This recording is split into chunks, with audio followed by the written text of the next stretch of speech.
Hey guys, welcome back to my channel. So in today's video I will show you how I got this look right here.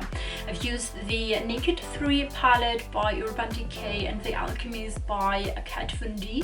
It was actually a highly requested video and it's obviously something different from what I've used on doing on my channel. Don't forget to subscribe and like this video.